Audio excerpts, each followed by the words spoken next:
어떻게 알아도 이 집 명의는 내 아들 거야. 넌 그냥 엉켜 사는 남일 뿐인데 어디서 감히 감 놓아라 배 놓아라 난리야. 식탁 위 이현우가 숟가락을 내려놓았다. 스테인리스 숟가락이 식탁에 닿으며 나는 별표 달그락 별표 소리가 유난히 날카롭게 들렸다. 그의 눈빛에는 계산적인 빛이 스쳤고 말투에는 짐짓 공정함을 가장한 거리감이 묻어났다. 여보, 어차피 이 신혼집 우리 부모님 명의잖아. 그러니까 앞으로 당신이 매달 월세로 50만 원씩 내는 게 어때? 그게 우리 부모님한테도 공평하지. 엄연히 당신 명의도 아니니까. 나는 그가 미처 감추지 못한 눈 밑의 욕망을 그리고 내 반응을 살피느라 눈동자를 굴리는 저 조심스러운 꼴을 바라보았다.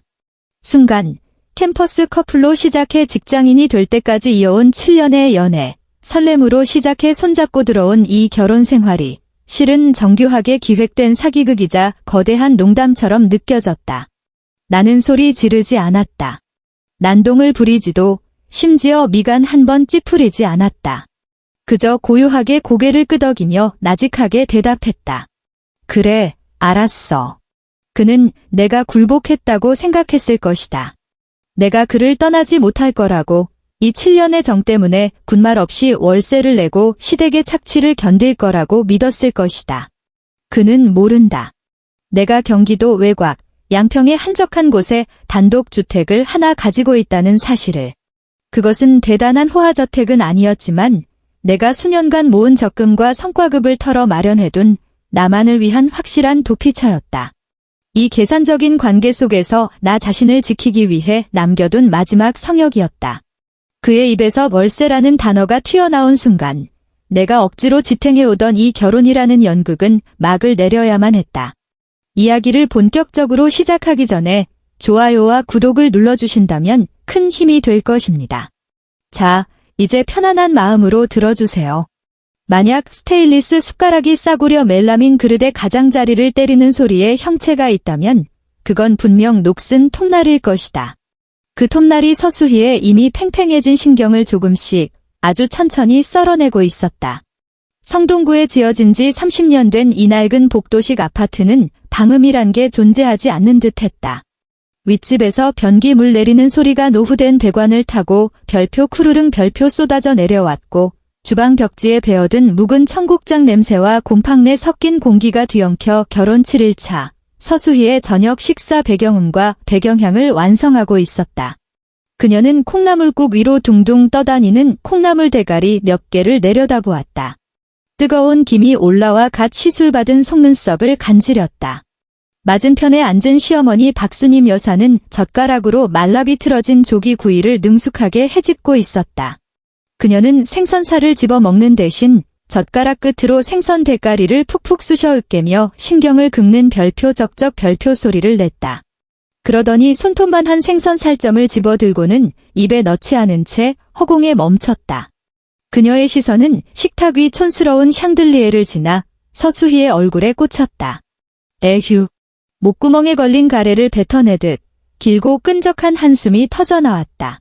수희는 숟가락을 쥔 손에 힘을 주었다. 손가락 마디가 하얗게 질렸다. 그녀는 고개를 들지 않고 숟가락 오목한 면에 비친 일그러진 자신의 얼굴을 노려보며 호흡을 세었다. 하나, 둘, 셋. 요즘 젊은 것들은 참 염치도 없지. 박수님 여사가 드디어 입을 열었다. 크지 않은 목소리였지만 칠판을 손톱으로 긁는 듯한 특유의 비꼬는 톤이 귓가를 파고들었다. 시부모가 해준 집에 살면서 돈 한 푼 안 쓰고 등 따숩고 배부르게 지내니 세상에 이런 팔자가 어디 있니? 배추김치를 집으려던 수희의 젓가락이 허공에서 멈칫했다. 김치에 묻은 고춧가루가 유난히 선명하고 징그럽게 보였다. 우리 현우는 공무원이야. 나라의 녹을 먹는 사람이라고. 월급은 박봉이어도 명예가 있고 체면이 있어. 박수님은 허공에 들고 있던 생선살을 그제야 입에 넣고 오물거리며 말을 이었다. 생선 가시를 뱉지도 않고 으드득 씹어 삼키는 소리가 적나라 했다. 너는 외국계 기업 임원이라며? 연봉이 2억이라던가? 그렇게 돈을 많이 벌면 가장 어깨 좀 가볍게 해줘야 하는 거 아니니? 응. 수희는 천천히 젓가락을 내려놓았다. 별표 탁 별표. 젓가락 끝이 식탁에 닿는 순간 위산이 역류하는 듯한 차가운 메스꺼움이 올라왔다. 그녀는 고개를 들어 시어머니 옆에 앉은 남편 이현우를 바라보았다. 이현우는 오늘 옅은 하늘색 셔츠를 입고 있었다. 지난달 수희가 밀라노 출장길에 사다 준 한화로 60만 원이 넘는 셔츠였다. 지금 그 비싼 셔츠 기대는 김치 국물이 튀어 붉은 점이 박혀 있었다. 수희의 시선을 느꼈는지 이현우가 밥그릇을 내려놓고 냅킨으로 입가를 닦았다. 그의 얼굴에는 수희가 한 번도 본 적 없는 기묘한 표정이 떠올랐다. 어머니를 향한 비굴한 효심과 아내를 향한 근거 없는 우월감이 뒤섞인 역겨운 표정이었다. 여보. 이현우의 목소리는 부드러웠다. 연애 7년 동안 수희의 마음을 녹일 때 쓰던 바로 그 톤이었다. 어머니 말씀이 맞아. 이건 합리적인 제안이야. 수희의 귓속에서 삐 하는 이명이 들리기 시작했다. 어차피 이 집 우리 부모님 명의잖아. 당신 명예 아니잖아. 이현우가 식탁 위로 손을 뻗어 수희의 손을 잡으려 했다. 수희는 티나지 않게 살짝 손을 뺐다. 민망하게 허공을 가른 그의 손이 자연스럽게 식탁을 별표 톡톡 별표 두드렸다. 마치 꽤 괜찮은 거래를 제안하는 장사치처럼. 당신이 매달 월세로 50만 원만 내 그 정도면 우리 부모님 용돈도 되고 당신도 시댁에 도리하는 며느리 소리 듣고 좋잖아. 안 그래? 50만 원. 월세. 이 두 단어가 좁은 주방을 맴돌다 수희가 2천만 원을 들여 맞춘 비스포크 냉장고에 부딪히고 500만 원을 주고 산 85인치 TV 화면에 금을 내고 마침내 아직 결혼 반지를 끼고 있는 그녀의 심장에 와서 박혔다. 수희의 시선이 천천히 집 안을 훑었다. 현관에 달린 고가의 센서 등부터 발바닥에 닿는 원목마루, 거실을 꽉 채운 대형 올레드 TV, 욕실의 최신형 비데까지. 이 집의 벽지와 장판, 문고리 하나, 심지어 지금 콩나물국이 담긴 이 그릇까지 전부 수희의 카드로 긁은 것들이었다. 인테리어와 혼수 비용만 도합 8천만 원. 그런데 지금 그녀가 7년을 사랑하고 고시원 뒷바라지를 하고 3년 내내 편의점 도시락을 먹어가며 공무원 시험을 지원해줬던 이 남자가 그녀가 고친 집에서 그녀에게 월세 50만 원을 내놓으라고 하고 있다. 수희는 뼈가 시리도록 추웠다. 창문이 열린 것도 아닌데 뼛속에서부터 한기가 뿜어져 나왔다. 결혼 전 그녀 앞에 무릎 꿇고 평생 충성하겠다던 이현우의 눈빛은 온데간데 없고 지금 그 눈에는 주파날 튕기는 소리만 가득했다. 그의 눈 밑을 스치고 지나가는 탐욕. 그것은 덫에 걸린 짐승을 바라보는 사냥꾼의 눈빛이었다. 모자는 이미 말을 맞춘 게 분명했다. 이것은 가족회의가 아니라 사냥이었다. 수희는 밥상을 엎지 않았다.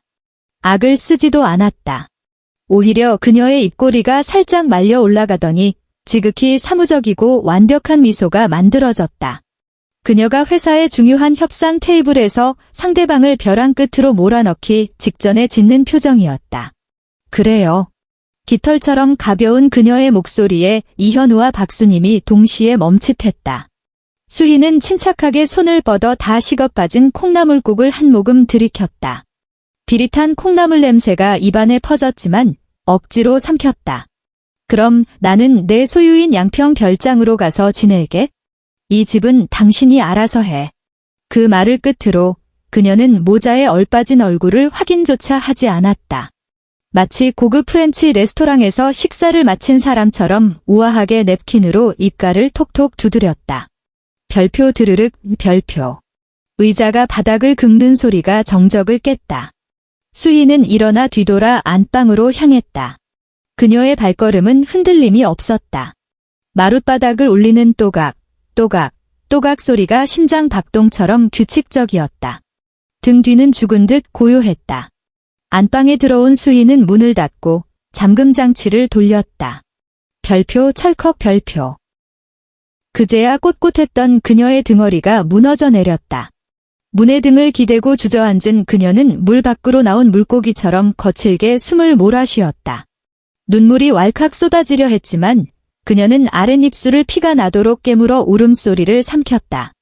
그녀는 왼손을 들어 약지에서 반짝이는 백금 반지를 내려다보았다. 잠시 후 그녀는 거칠게 반지를 빼내 주먹 안에 꽉 쥐었다. 반지의 날카로운 모서리가 손바닥 살을 파고들었다. 그 통증이 흐릿해지려던 이성을 날카롭게 깨웠다. 휴대폰을 꺼내든 그녀의 얼굴이 액정 불빛에 창백하게 드러났다. 손가락이 망설임 없이 화면 위를 미끄러졌다. 여보세요? 포장이사센터죠? 네, 긴급으로요.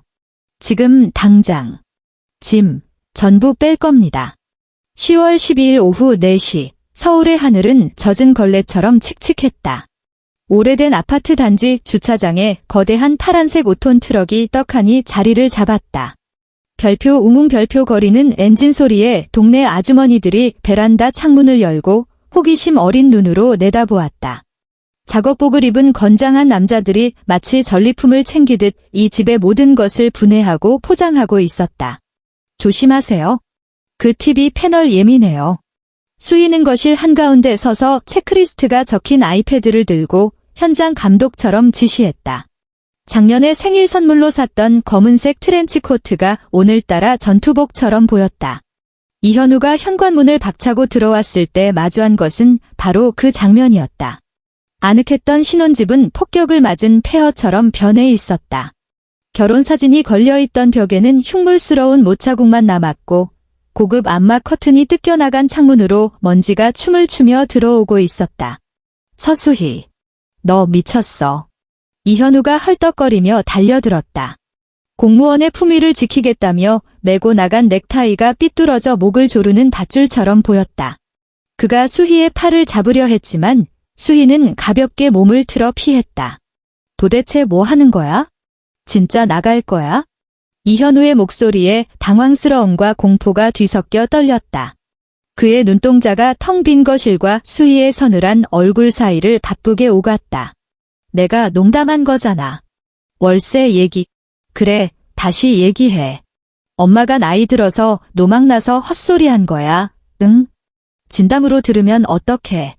수희는 아이패드 화면 속 삼성 85인치 TV 항목에 빨간색으로 체크 표시를 했다. 그러고는 고개를 들어 남편을 바라보았다. 그녀의 눈동자는 황무지처럼 메말라 있었다. 다시 얘기해? 그녀가 픽 웃었다. 온기라고는 전혀 없는 건조한 웃음이었다. 당신 입에서 월세 소리 나온 순간 이현우 씨, 우린 더 이상 할 얘기 없어. 수희는 구석에 놓인 공기청정기를 손가락으로 가리켰다. 저것도 내가 산 거야. 실어주세요. 이삿짐 센터 직원이 다가와 거칠게 코드를 뽑았다. 별표 툭 별표. 이현우의 얼굴이 불그락부르락 변하더니 이내 잿빛으로 질렸다. 그는 한때 자신만을 바라보던 여자가 지금 자신을 재활용도 안 되는 쓰레기 보듯 하고 있다는 사실을 깨달았다. 수희야, 너 나 없으면 안 되잖아. 이 집. 이현우는 마지막 발악을 해보려 했지만 손에 쥔 패가 아무것도 없었다. 이 집. 수희가 말을 끊으며 텅 빈 집안을 둘러보았다. 지금 이 집에 벽 4개 말고 당신 게 뭐가 남았는데? 그녀가 뒤로 돌았다. 검은색 트렌치코트 자락이 허공에 날카로운 선을 그었다. 망설임도 뒤돌아봄도 없었다. 그녀는 현관을 향해 걸어갔다. 또각, 또각. 구두 굽소리가 텅 빈 거실을 울리며 이현우의 심장을 밟고 지나갔다. 별표 쾅, 별표. 육중한 방화문이 닫히며 세상이 단절되었다. 이현우는 거실 한가운데 멍하니 서 있었다. 벽에 남은 검은 못구멍 하나가 그를 비웃는 눈동자처럼 뚫어지게 쳐다보고 있었다. 주방 구석에 숨어있던 박수님이 그제야 뛰쳐나와 바닥에 주저앉았다. 그녀는 자신의 허벅지를 찰싹찰싹 때리며 통곡을 시작했다. 아이고, 아이고 내 팔자야. 저 독한 년. 숟가락 하나 안 남기고 다 가져갔네. 피도 눈물도 없는 년. 은혜를 원수로 갚지. 이현우는 어머니의 악다구니를 들으며 가슴 한구석이 서늘해지는 것을 느꼈다. 그는 애써 입꼬리를 비틀어 올리며 쉰 목소리로 중얼거렸다.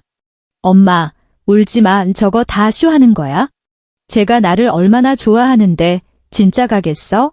며칠, 그래, 며칠만 지나면 잘못했다고 빌면서 기어 들어올 거야.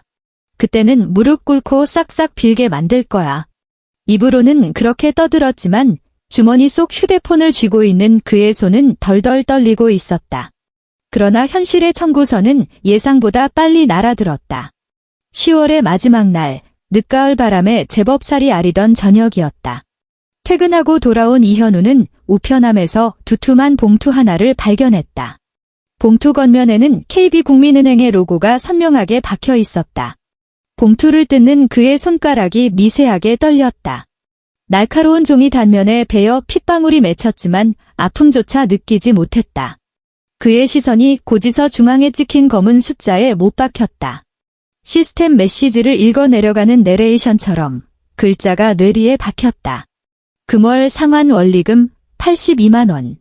그리고 그 아래 사형 선고처럼 적힌 잔액 표시. 대출 잔액 원금 3억 5천만 원. 이현우는 다리에 힘이 풀려 차가운 복도 바닥에 주저앉고 말았다.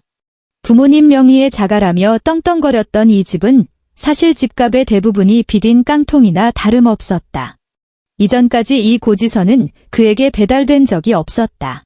매달 25일이면 서수희가 말없이 처리해 왔으니까. 그가 현금 인출기 취급했던 그 여자가 묵묵히 이 거대한 빚더미를 떠받치고 있었던 것이다. 그런데 이제 그 기둥이 사라졌다. 2달 후. 서울의 겨울은 예고도 없이 찾아왔다. 편의점 구석자리. 이현우는 차갑게 식어빠진 등심 돈가스 도시락을 앞에 두고 웅크리고 있었다. 유리창에 낀 성에 위로 그의 초라한 몰골이 비쳤다. 사흘째 깎지 않은 수염이 턱을 덮었고 한때 60만 원짜리라 자랑했던 그 하늘색 셔츠는 목대가 꼬질꼬질하게 끼어 누렇게 변색되어 있었다. 그는 딱딱하게 굳은 밥알을 기계적으로 입에 쑤셔 넣었다. 밥을 먹는 게 아니라 모래를 씹는 것 같았다. 별표 지잉지잉 별표. 주머니 속 휴대폰이 울렸다. 은행 독촉 문자 아니면 배달 앱 알림일 것이다. 그는 낮에는 시청에서 민원인을 상대하고 밤에는 배달 대행을 뛰었다. 주말에는 물류센터에서 상하차 아르바이트까지 했지만 지난달 대출 이자는 결국 사흘 연체되고 말았다. 여보세요. 전화벨이 울렸다. 모르는 유선 전화 번호였다. 이현우는 잠시 망설이다 통화 버튼을 눌렀다. 이현우 씨 되십니까? 여기 서울대학교병원 응급실입니다. 수화기 너머의 목소리는 사무적이고 건조했다. 모친 박수님님께서 급성 심근경색으로 쓰러지셨습니다. 지금 바로 오셔서 수술동의서 작성하고 입원 수속 밟으셔야 합니다. 순간 이현우의 손에서 나무젓가락이 힘없이 떨어졌다. 별표 툭, 투두둑 별표 젓가락이 바닥을 구르며 먼지 구덩이 속으로 사라졌다. 얼마나 듭니까? 목소리가 형편없이 떨렸다. 응급수술비랑 중환자실 입원비 포함해서 일단 보증금으로 1,500만 원 정도 예상하셔야 합니다. 1,500만 원. 그 숫자가 둔기처럼 이현우의 뒤통수를 후려쳤다. 그의 통장 잔고에는 지금 150만 원도 없었다. 그로부터 3시간은 이현우 인생에서 가장 긴 지옥이었다. 소독약 냄새 진동하는 병원 복도 구석에서 그는 전화번호부 목록을 미친 사람처럼 뒤졌다. 여보세요? 지훈아, 나야. 그게 돈 좀. 별표 뚝 별표. 민호 형, 우리 엄마가 쓰러져서. 아이고 현우야, 어쩌냐. 나 이번에 차 바꿔서 여유가 없네. 수희가 사온 양주를 마시며 너 장가 잘 갔다 고 부러워하던 형. 동생들은 전염병 환자를 피하듯 그를 외면했다. 결국 그는 떨리는 손으로 10년 전 처자식을 버리고 딴 살림을 차린 아버지의 번호를 눌렀다. 아버지, 제발요, 엄마가 죽어가요. 이현우는 수화기를 붙잡고 흐느꼈다. 자존심 따위는 개나 줘버린 지 오래였다. 이현우, 내 어미 죽고 사는 게 나랑 무슨 상관이냐? 사내 새끼가 오죽 못났으면 마누라 하나 단속 못해서 이 지경이 돼? 당장 끊어. 수화기 너머로 들려오는 고함은 겨울바람보다 매서웠다. 막다른 골목. 정말로 갈 곳이 없었다. 이현우는 차가운 병원 타일벽에 머리를 기대고 멍하니 형광등을 올려다보았다. 그때 머릿속에서 한 가지 생각이 독버섯처럼 피어올랐다. 서수희. 수희라면 해결할 수 있다. 그녀는 능력이 있으니까. 1,500만 원은 그녀에게 프로젝트 보너스 정도밖에 안 되니까. 그는 발작적으로 수희에게 전화를 걸었다. 고객님의 전화기가 꺼져 있어 차단당했다. 카카오톡, 차단. 문자 메시지, 전송 실패. 억울했다. 이렇게 엄마를 보낼 수는 없었다. 이렇게 시궁창에 처박혀 끝날 수는 없었다. 그는 수희가 예전에 말했던 양평 별장을 떠올렸다. 기름값을 아끼느라 히터도 켜지 못한 낡은 아반떼를 몰고 경기도 양평의 고급 전원주택단지에 도착했을 때 이미 밤은 깊어 있었다. 이곳은 공기부터 달랐다. 서울 도심의 매연 대신 차갑고 상쾌한 잣나무 향이 코끝을 스쳤다. 산자락을 따라 드문드문 자리 잡은 저택들은 하나같이 예술 작품 같았다. 이현우는 A-09구역, 수희의 별장 앞에 차를 세우고 어둠 속에 몸을 숨겼다. 높은 담장 너머 통유리창을 통해 믿을 수 없는 광경이 눈에 들어왔다. 정원에는 따스한 주황색 조명이 별처럼 흩뿌려져 있었다. 야외용 화로에서 장작이 타닥타닥 타오르고 있었고 긴 원목 테이블에는 와인잔들이 보석처럼 빛나고 있었다. 그 테이블 상석에 서수희가 앉아 있었다. 그녀는 군더더기 없는 심플한 흰색 실크 원피스를 입고 있었다. 머리를 자연스럽게 올려 묶어 가녀린 목선을 드러낸 그녀가 샴페인 잔을 든 채 고개를 젖히며 환하게 웃고 있었다. 그녀의 웃음소리가 담장을 넘어 이현우의 귓가에 닿았다. 그것은 그가 지난 2달간 지옥에서 뒹구는 동안 단 한 번도 들어보지 못한 맑고 행복한 소리였다.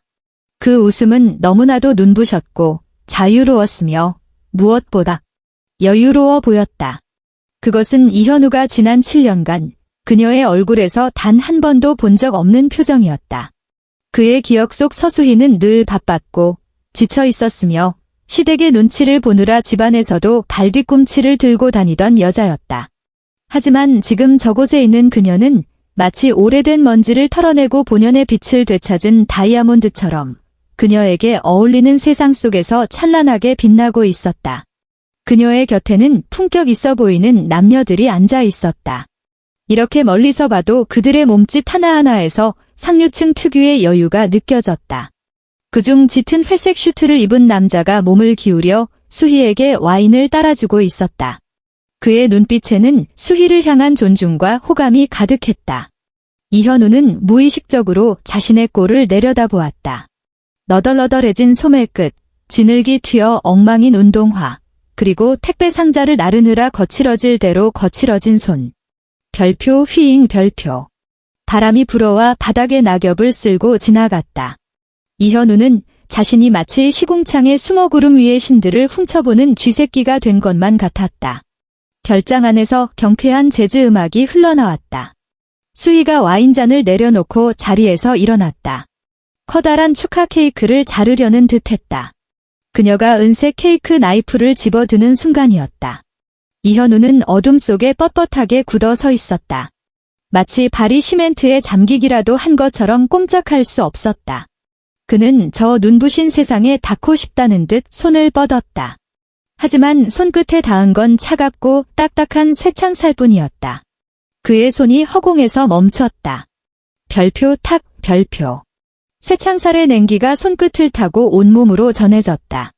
그 차가운 감각은 이현우가 품고 있던 재결합이라는 허황된 비눗방울을 찌르는 녹슨 바늘과도 같았다. 그는 감전된 사람처럼 황급히 손을 거두었다. 통유리창 너머 회색 슈트의 남자가 고개를 숙여 수희의 귓가에 무언가 속삭였다. 수희가 고개를 젖히며 웃었다. 따스한 조명 아래 드러난 그녀의 목선이 우아한 곡선을 그렸다. 곧이어 그녀가 와인잔을 들어 남자와 가볍게 부딪혔다. 별표 챙 별표. 청명한 유리잔 부딪히는 소리가 수십 미터의 공기를 가르고 날아와 이현우의 고막에서 폭탄처럼 터졌다. 그는 비참함에 뒷걸음질 쳤다. 발뒤꿈치가 조경석에 걸려 하마터면 뒤쪽 관목숲으로 처박힐 뻔했다. 담장 밖에서 도둑고양이처럼 훔쳐보는 남자를 신경 쓰는 사람은 아무도 없었다. 이현우는 마지막으로 그 화려하고 낯선 세상을 눈에 담은 뒤 몸을 돌려 기름이 반밖에 남지 않은 낡은 차 속으로 기어 들어갔다. 이대로 끝낼 수는 없었다. 당장 필요한 수술비 1,500만 원을 위해서라도, 아니, 살기 위해서라도. 서울의 늦가을, 테헤랄로의 빌딩 숲 사이로 부는 바람은 면도날처럼 날카로웠다. 이현우는 강남의 랜드마크인 고층 빌딩 앞 화단 구석에 웅크리고 있었다. 그가 입은 싸구려 롱패딩은 여기저기 터져 있었고 빠져나온 오리털이 검은색 스웨터에 비듬처럼 다닥다닥 붙어 있었다. 금요일 저녁 8시. 이곳의 공기에는 비싼 향수 냄새와 스타벅스 원두 볶는 냄새, 그리고 주말의 해방감을 만끽하려는 직장인들의 들뜬 열기가 뒤섞여 있었다. 이현우는 붉게 충혈된 눈으로 회전문 출구를 뚫어지게 노려보았다. 며칠 밤을 새워 배달을 하고 극도의 불안에 시달린 탓에 그의 눈은 핏발이 서 있었다. 별표 딩동 이 별표. 회전문이 돌아가고 세련된 옷차림의 직장인 무리가 쏟아져 나왔다. 그 무리 속에서 서수희는 단연 돋보였다. 그녀는 군더더기 없이 떨어지는 카키색 캐시미어 코트를 입고 한 손에는 이현우가 잡지에서나 봤던 에르메스 버킨백을 들고 있었다. 그녀는 휴대폰을 내려다보며 걷고 있었는데 대리석 바닥을 울리는 검은색 하이힐 소리가 규칙적이고 당당했다.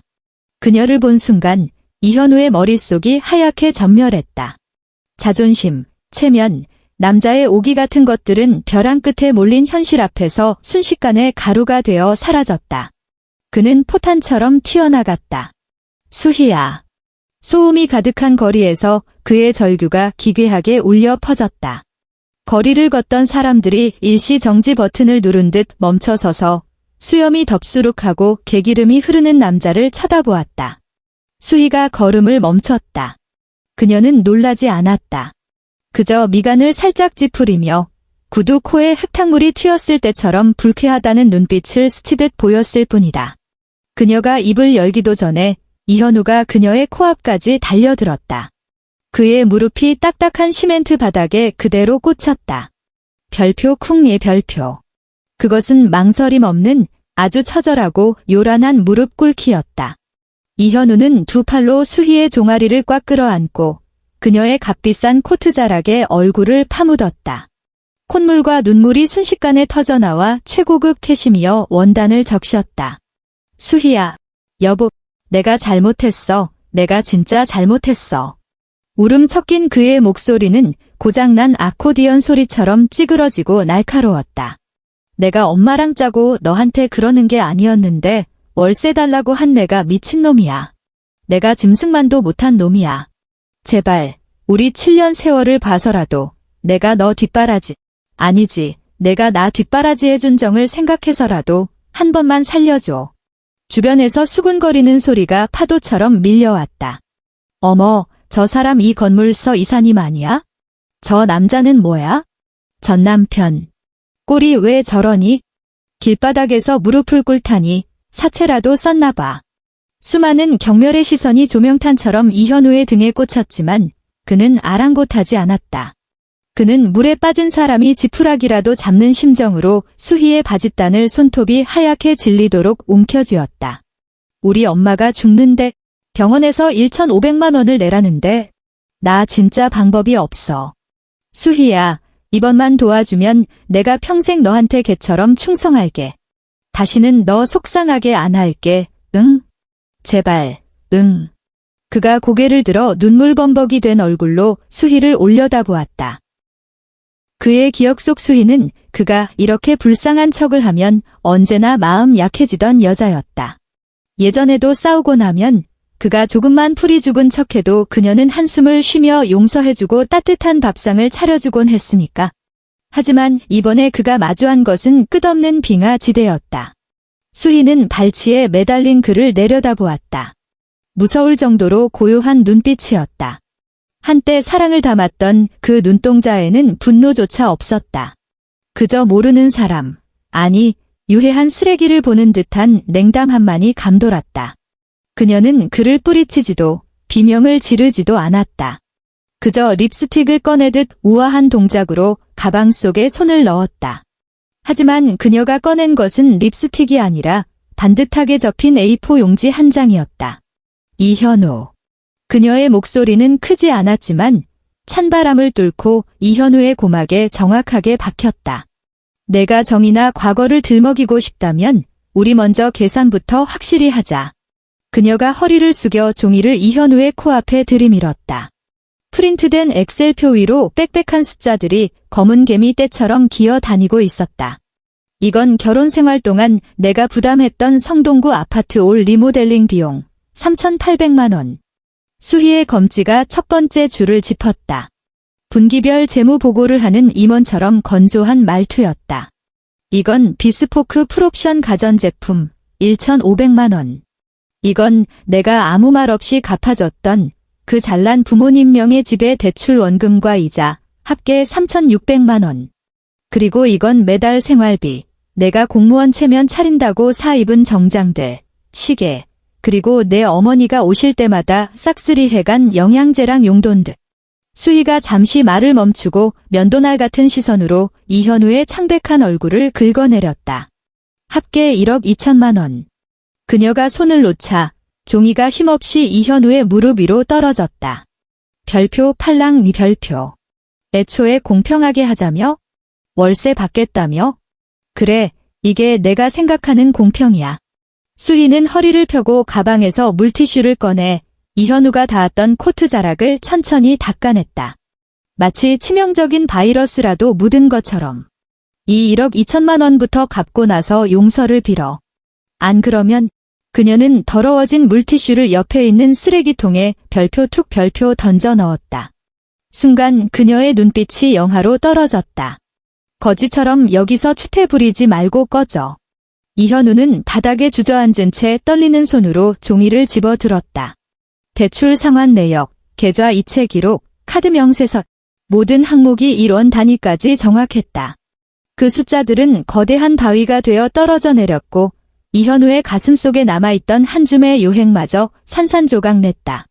1억 2천만 원. 거기에 당장 필요한 어머니 수술비 1,500만 원. 자신의 장기를 다 팔아도 메울 수 없는 구멍이었다. 수희야, 너 사람이 어떻게 이렇게 매정해? 그는 바닥에 널브러져 입술을 달달 떨었다. 초점 잃은 눈동자가 허공을 헤맸다.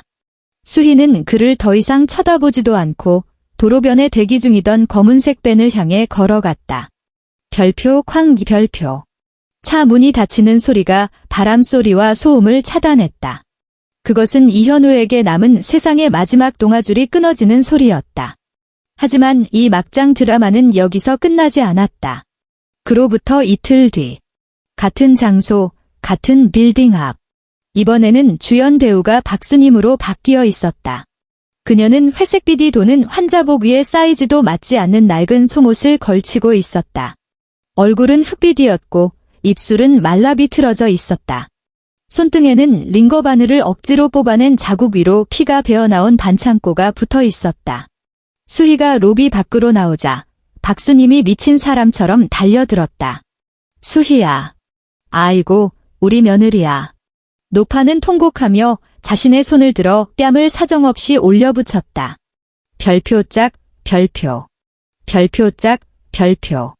살이 터지는 소리가 텅 빈 광장에 울려 퍼졌다. 박수님은 독하게 마음먹었는지 2번의 손찌검만으로 뺨이 시뻘겋게 부어올랐다. 다 내 잘못이다. 이 늙은 년이 욕심부려서 그랬어. 내가 천벌 받을 년이다. 그녀는 별표 털썩 별표 무릎을 꿇고 수희의 발목을 붙잡았다. 콧물과 눈물로 범벅이 된 얼굴로 악을 썼다. 제발 우리 현우 좀 살려다오. 내 목숨 좀 살려줘. 내가 미워도 현우가 너 7년이나 사랑한 정을 봐서라도 적선하는 셈치고 우리한테 살 길 좀 열어주라, 응? 주변으로 사람들이 구름처럼 몰려들었다. 휴대폰을 꺼내 동영상을 찍는 사람들도 보였다. 박수님은 곁눈질로 카메라 렌즈들을 확인하며 곡소리를 더 높였다. 그녀는 도박을 걸고 있었다.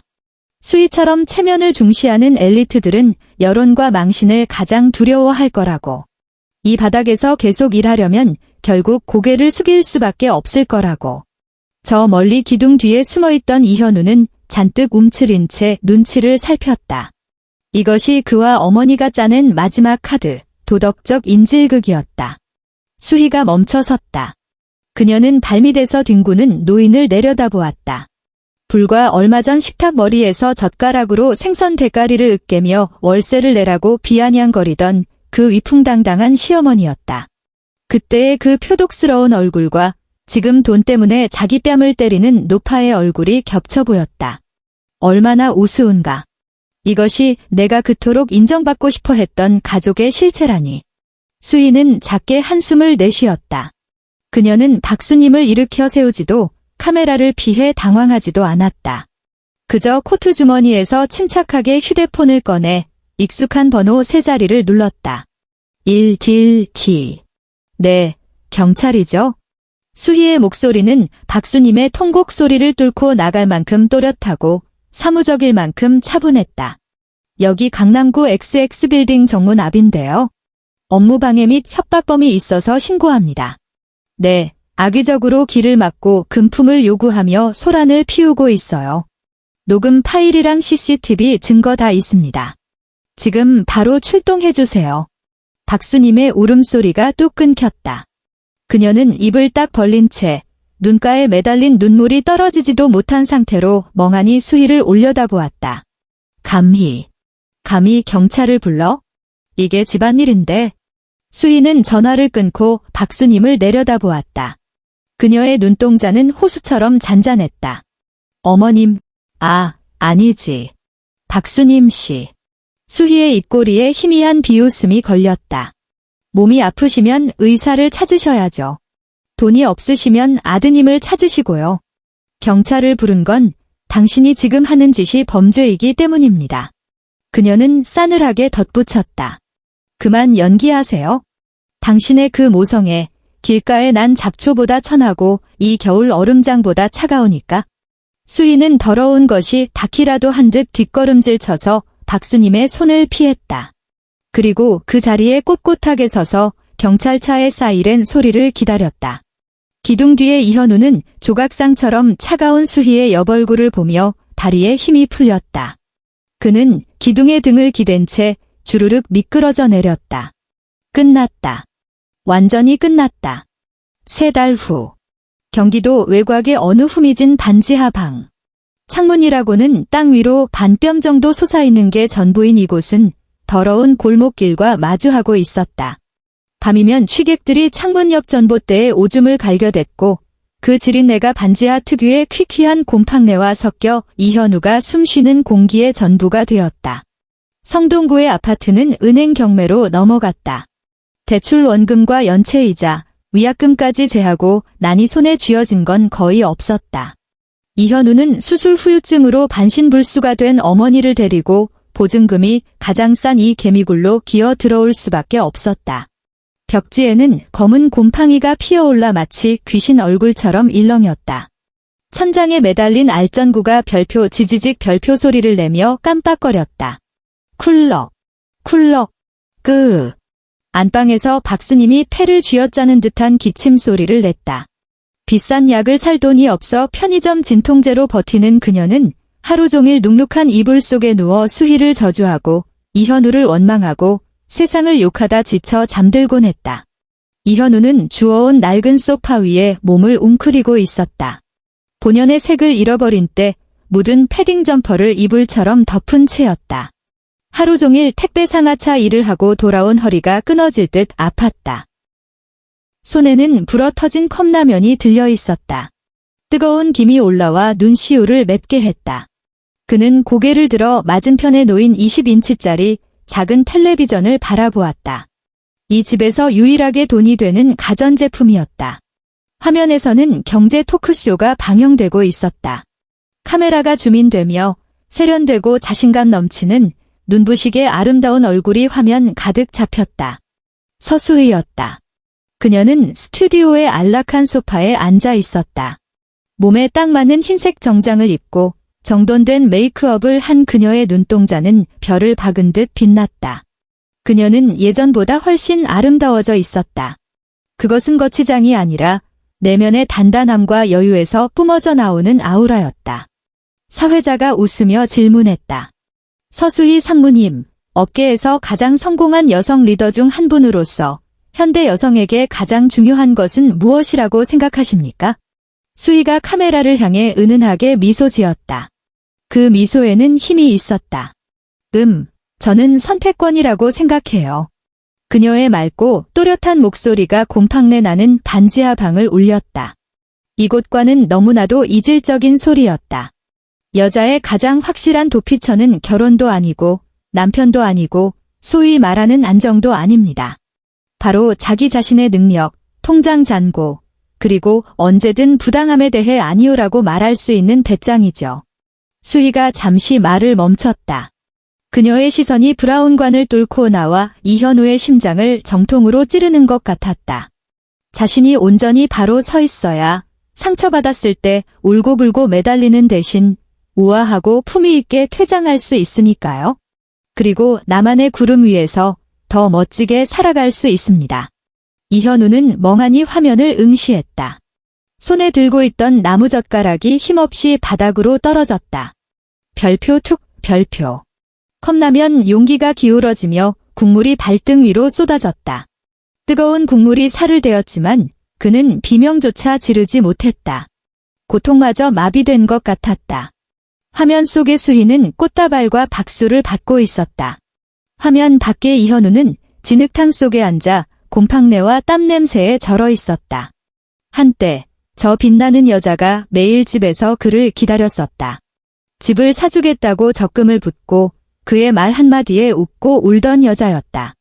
그녀를 밀어낸 건 그 자신이었다. 어머니와 합세해 탐욕과 계산기로 그 진심을 난도질하고 씹어뱉은 건 바로 그 자신이었다. 별표 우르릉 쾅, 별표. 창밖에서 천둥 소리가 울리더니 곧이어 억수 같은 장대비가 쏟아지기 시작했다. 서울의 빗물이 비스듬한 골목길을 타고 흘러내려 반지하 창문으로 흙탕물이 되어 들이닥쳤다. 창틀 틈새로 빗방울이 별표 주룩주룩 별표 새어 들어와 이현우의 얼굴 위로 떨어졌다. 뼛속까지 시린 차가움이었다. 그는 덜덜 떨리는 손으로 주머니에서 액정이 박살난 휴대폰을 꺼냈다. 사진첩 가장 깊은 곳, 지우지 못한 사진 한 장이 남아 있었다. 2년 전 결혼기념일, 그 낡은 아파트 주방에서 앞치마를 두른 수희가 김치찌개 냄비 뚜껑을 열며 환하게 웃고 있는 사진이었다. 그때의 조명은 따뜻했고 찌개는 뜨거웠으며 그녀의 눈에는 오직 그만이 담겨 있었다. 이현우는 엄지손가락으로 깨진 액정 속 수희의 얼굴을 조심스럽게 문질렀다. 날카로운 유리 조각에 베인 손가락 끝에서 붉은 피가 배어나와 사진 속 그녀의 미소를 붉게 물들였다. 목구멍 깊은 곳에서 짐승의 울음 같은 신음이 터져나왔다. 폭우가 쏟아지는 이 차가운 밤, 서울이라는 화려한 도시의 가장 낮고 어두운 밑바닥에서 이현우는 박살난 휴대폰을 가슴에 품고 상처 입은 짐승처럼 몸을 웅크린 채 오열했다. 거센 빗소리가 그의 통곡을 집어삼켰다.